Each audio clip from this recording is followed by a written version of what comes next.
पाठ्य पुस्तक का अक्सर बच्चे कहते हैं कि हाँ हम तो पाठ्य पुस्तक की कविताएं कहानियां बिल्कुल पूरे कर लेते हैं, नहीं कटते हैं नंबर, लेकिन जब अंक आते हैं तो वही 80 में से 40, 50, 55, 60 या 65, लेकिन आपको तो लाना है पूरे 80 नंबर। हमें लाना है 95% से भी अधिक अंक। तो आपको साधारणों की तरह काम नहीं करना है, पूरे समर्पण भाव के साथ आपको मेहनत करनी है ताकि आप भीड़ से अलग कुछ कर पाए। Hello students, welcome to Next toppers.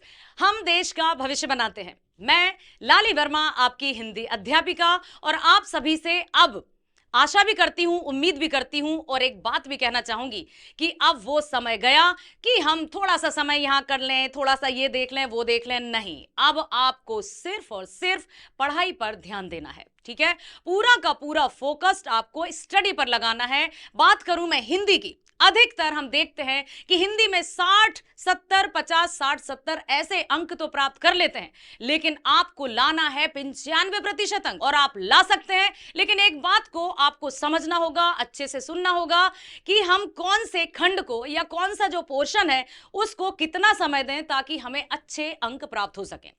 चाहे वो आपका अपठित बोध हो, या आपकी व्याकरण हो, या आपकी पाठ्य पुस्तक हो, या रचनात्मक लेखन हो।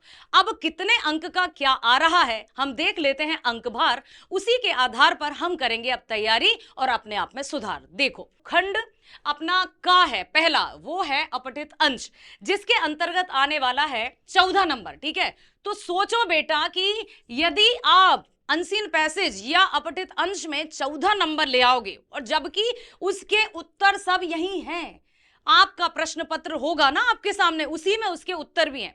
इसमें भी यदि लापरवाही हो गई और इसमें भी यदि हमने थोड़ा सा यहां वहां अपना ध्यान लगाया तो ये नंबर हमें नहीं मिल पाएंगे। लेकिन हमें नंबर चाहिए, 14 नंबर हमें पूरे चाहिए। कैसे विभाजित है ये? एक अपठित गद्यांश लगभग 250 शब्दों का, इसके आधार पर एक अंकीय 3 बहुविकल्पीय प्रश्न जो कि एक एक नंबर के 3 रहेंगे, और अति लघु उत्तरात्मक जैसे बिल्कुल very short answer type questions जो कि दो नंबर के रहेंगे 4। तो ये हो जाएंगे आपके 7 नंबर। क्या है ये? अपठित गद्यांश। 3 आएंगे ऑब्जेक्टिव और 3 आएंगे उनके उत्तर लिखने को। तो आप ये मत सोचना कि अपठित गद्यांश में हमें सिर्फ टिक लगाना है या सिर्फ एक विकल्प लिखना है।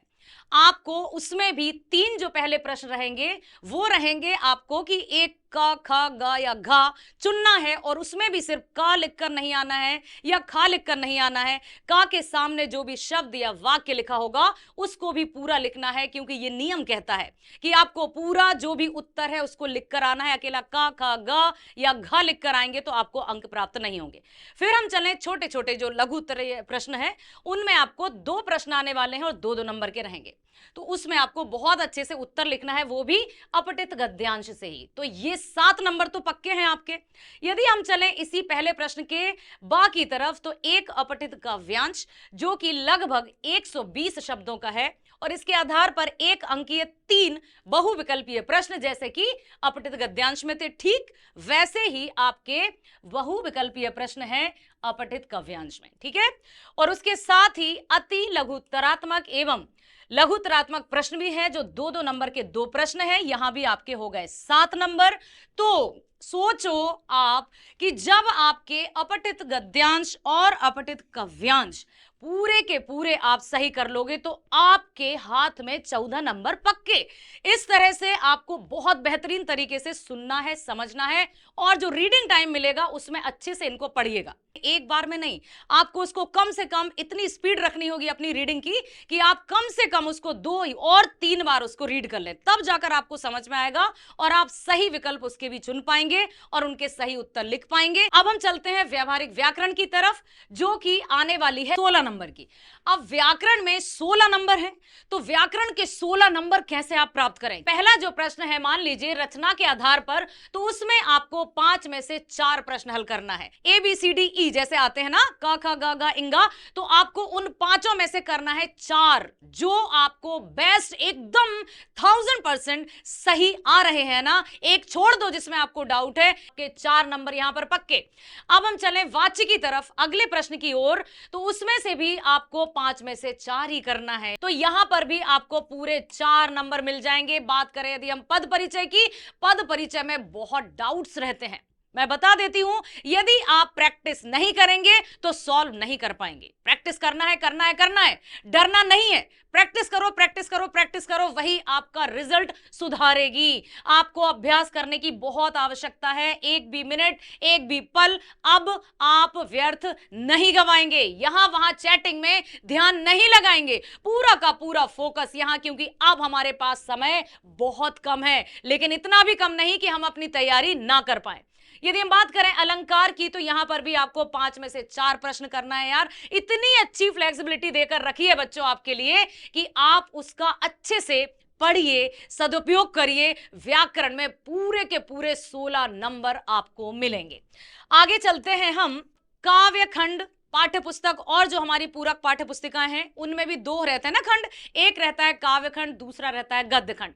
अब कैसे प्रश्न पूछे जाएंगे कि इनसे कविताओं में से काव्यांश के आधार पर 1 अंकीय 5 बहुविकल्पीय प्रश्न पूछे जाएंगे। ठीक है, कविता में से प्रश्न पूछे जाएंगे 5, वो की बहुविकल्पीय प्रश्न रहेंगे। साथ ही साथ यदि कविताओं के आधार पर जो काव्य बोध है परख ने, तो 3 प्रश्न भी पूछे जाएंगे, वो भी विकल्प सहित रहेंगे, लेकिन उनके 25 से 30 शब्दों में आपको 4 में से 3 प्रश्न हल करने होंगे। यहां पर भी आपको विकल्प मिल गया।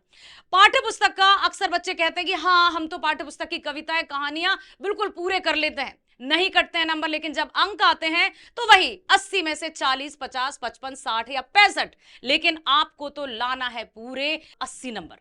हमें लाना है 95% से भी अधिक अंक। तो आपको साधारणों की तरह काम नहीं करना है, पूरे समर्पण भाव के साथ आपको मेहनत करनी है, ताकि आप भीड़ से अलग कुछ कर पाएं और अपने आप को बेहतर साबित कर पाएं खुद की नजरों में। बात है हमारी पूरक पाठ्य पुस्तिका, जो कि आती है और उसमें थोड़े से बड़े आंसर्स हमको लिखने होते हैं। चाहे हमारी पूरक पुस्तिका किसी भी तरह के कहानियां हो, वो कहानियां आपने पढ़ी हैं, नहीं पढ़ी तो फिर से देखिए, वीडियो देखिए, बार बार देखिए, जो आपको बिल्कुल संक्षिप्त में बताया गया है पाठ का सार देखिए, उसको जितनी बार आप सुनेंगे, देखेंगे, समझेंगे, आपको समझ में आएगा और किसी तरह का कोई डाउट नहीं रहेगा। लेकिन यदि आपने जरा सी भी लापरवाही की ना, तो फिर बाद में मत कहना कि मैडम हमारे नंबर अच्छे नहीं आए। ठीक है, तो मेहनत तो करनी ही होगी, तब जाकर आपको पाठ्य पुस्तक में 28 में से 28 पूरे नंबर मिल पाएंगे। अब हम बात करते हैं रचनात्मक लेखन की। 22 नंबर बहुत होते हैं पूरे, सोचो 22। अब यहां पर भी आपको देखिए 120 शब्दों में अनुच्छेद लेखन लिखना है। अक्सर बच्चे कहते हैं मैडम अनुच्छेद बिंदु लिखना जरूरी है क्या, संकेत बिंदु जरूरी है क्या लिखना, तो 2 या 3 नंबर मिल जाएंगे, खुश नहीं ना। तो हम बेटा ऐसे इतने इतने से अंकों को ऐसे नहीं कर सकते कि ठीक है ओके, आपको पूरे नंबर चाहिए, क्योंकि वहां पर आपको जो विषय दिया जाएगा उसमें भी विकल्प हैं। लगभग आपको 3 विकल्प दिए जाएंगे, 3 में से आपको 1 बहुत अच्छे तरीके से करके आना है और पूरे के पूरे 5 नंबर यहां पर आपको लाना है। यदि हम चलें पत्र की, तो पत्र चाहे आपका औपचारिक हो या अनौपचारिक, 5-5 नंबर का पत्र है। और आपको मैं फिर से बता दूं कि चाहे वो औपचारिक पत्र हो या अनौपचारिक पत्र हो, आपको लेफ्ट हैंड साइड से ही स्टार्ट करना है, लेफ्ट हैंड पर ही उसका समापन करना है। औपचारिक पत्र में विषय अनिवार्य रूप से लिखना ही है और अनौपचारिक पत्र में विषय नहीं लिखना है, तो पत्र में भी आपके पूरे नंबर मिल जाएंगे। ठीक है, अब यदि हम आगे बढ़ते हैं तो चलते हैं सूचना लेखन की तरफ। सूचना लेखन अक्सर आपने पढ़ा होगा विद्यालय में, यहां कहीं सूचना लिखी रहती है, नोटिस बोर्ड पर सूचना लिखी रहती है, तो उसका आपने देखा होगा, ध्यान दिया होगा। लेकिन अब आपको देना है अपने वीडियोस पर ध्यान, जो हम पढ़ते हैं अपने ऐप पर पढ़ते हैं। ठीक है, उनको देखिए कि सूचना लेखन के वीडियो में कितने सारे उदाहरण आपको दिए गए हैं, उनसे आप लाभ लीजिए। ठीक है, जो सार रूप में दिया है, जो बहुत महत्वपूर्ण प्रश्नों के साथ आपको इन सॉल्व किया है, इनका हल किया गया है, उसको अच्छे से देखो, ताकि किसी तरह का कोई हमसे इतनी सी कमी भी ना रह जाए, नहीं हम फिर बाद में पछताना पड़ेगा। लेकिन पछताने के लिए आपको कुछ नहीं छोड़ना है। यदि हम विज्ञापन लेखन की बात करें, तो यहां पर मैं एक और स्पेशल बात आपको बताना चाहूंगी कि विज्ञापन लेखन, मान लीजिए लिखा है कि 40 शब्दों में कीजिए या 25 से 30 शब्दों में कीजिए, तो आप पहले लिखना शुरू मत करना। सबसे पहले बॉक्स बनाना, बॉक्स के अंदर जिस भी विषय से संबंधित विज्ञापन दिया है उसका चित्र बनाने की कोशिश करना। और पूछा जाता है बार बार आपके फीडबैक के द्वारा कि क्या हम उसमें कलर भर सकते हैं। नहीं जरूरत है यार, इतना टाइम नहीं है आपके पास, पेपर जो है बहुत लेंथी आने वाला है। बड़ा रहता है, फिर अक्सर आप ये कहते सुनते हो कि पेपर बड़ा था इसलिए हमें छूट गया, आ रहा था लेकिन हम छूट गया पेपर। ऐसा नहीं करना है। पेंसिल से शेडिंग दे सकते हो, कलर करने की जरूरत नहीं है, आपका अच्छा कार्य दिखाई देगा। कलर करने से भी कोई अंक नहीं मिल जाएंगे कि आपने लिखा अच्छा नहीं, कलर कर दिया आपको 5 में से 5 नंबर मिल गए या 3 में से 3 नंबर मिल गए। यदि आप साफ सुथरा अच्छे से लिखेंगे, रिलेवेंट लिखेंगे, तो आपको पूरे में से पूरे नंबर मिल जाएंगे।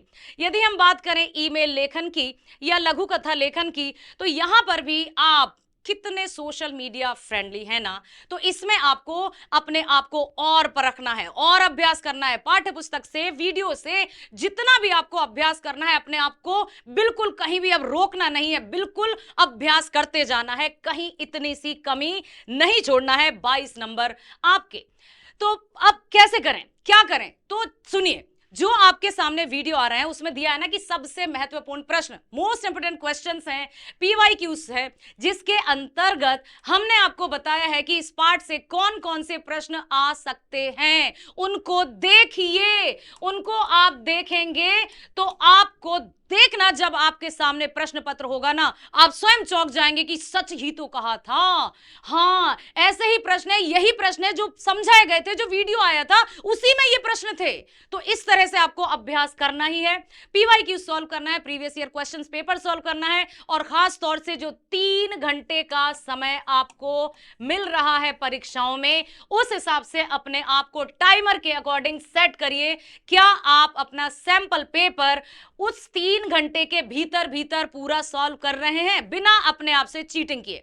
खुद से चीटिंग मत करना, बिल्कुल ईमानदारी के साथ प्रैक्टिस पेपर सॉल्व करो, सैंपल पेपर सॉल्व करो, पीवाईक्यू सॉल्व करो, जो आपको करवाया गया है उसको बार बार देखो। अभ्यास ही सबसे बड़ी सफलता की कुंजी है।